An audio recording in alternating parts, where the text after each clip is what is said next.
So, Aethercide was nerfed. If you saw my last video about the patch notes in 2.0.0, I rushed that out because I wanted you to know immediately if your character got nerfed. Now I've had time to see how significant those changes were. One of the biggest changes happened to Aether by nerfing the Aethercide. But what exactly happened? I'm H4 from Smash Gambits, here to show you what's up and down with Chrom and Ike's Aether. The patch notes specifically say that Chrom dies first when suiciding with Aether. Many people, including myself, assumed this would be true for Ike as well. That is not the case. But actually, even Chrom doesn't always die first. Let's take a look at some case examples. First, you should note that Aether is 100% base knockback. Most moves have knockback growth and base knockback, forming a classic example of a line and slope intercept form. Base knockback is what you take even at 0 damage. Knockback growth is the additional knockback you take which scales with damage. Since Aether is 100% base knockback, it will act the same against opponents no matter their percent or Chrom's percent. Chrom's Aether sends the opponent downward at a certain speed, and then Chrom falls at a faster speed.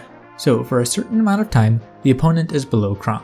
I will refer to this state as winning the trade, because if you Aethercide when both players are at their last sock, Chrom wins the game. However, since Chrom travels downward faster than his opponent, he quickly finds himself below the opponent. That means that the closer to the bottom blast zone you are when you land Aether, the more likely your opponent is to die first. Additionally, if you hit your opponent with the full Aether, he plummets to his doom starting from around the middle of the hitbox. However, if you only hit your opponent with the downward swing, he starts from the very bottom of the hitbox, increasing the time you have to win the trade. However, Aether doesn't act the same against all characters. Aether is percent independent, but there is another variable which does affect the move. That feature is fall speed. This might be confusing to players new to the series. Each character has a weight and a fall speed. These things are actually different. Weight refers to the difficulty of launching an opponent. Fall speed is like the terminal velocity of a character. This is confusing because you'd think that weight would affect how much knockback you take from Chrom. E.g., heavier characters take less knockback and need to be Aethered closer to the blast zone to win the trade. But actually, character weight doesn't affect Aether at all, or at least not noticeably. The only variable that makes a difference to how close you need to be to the blast zone to win Aether is your opponent's fall speed. So here I'll demonstrate with Jigglypuff and Fox.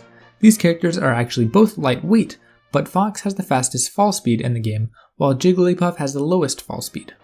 Since Jigglypuff has the lowest fall speed, she's the most difficult to kill with Aether.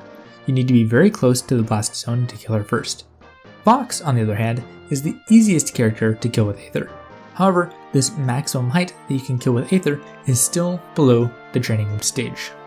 Some stages may have slightly different distances from the stage to the bottom blast zone, looking at you, Skyloft, which might make a difference. Those stages will have to be further labbed out, but most rule sets only include stages with equal or greater distances to the blast zone. This means that even under the best conditions, it is impossible for Chrom to Aethercide from the stage. There are no more true combos into Aethercide. However, if Chrom is below the stage and trying to recover, he may still win the trade if someone tries to gimp him.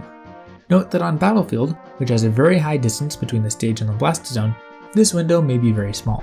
It's really going to be extremely tedious to lab this out for every character, but if or when it happens, I'll make sure to include a link.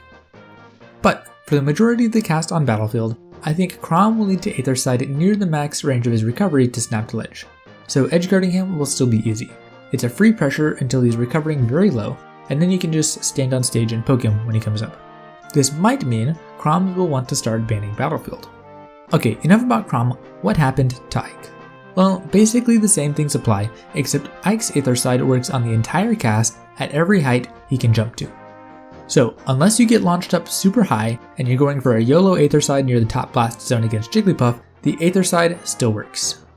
Now, sometimes it really looks like it doesn't work, but it does. The main change for Ike is that Aether's upwards knockback is decreased, as in, if you Aether neutral and land on the stage, you don't kill as early. This takes away his best out of shield kill move, but otherwise, Ike doesn't need to be landing Aether on stage. If you have any more questions or I missed something, or if there's concrete data about when Chrom wins the Aethercide, please comment below. It really means a lot to me, and I hope you consider subscribing for a notification when I release my next video. Thank you all for watching until the end.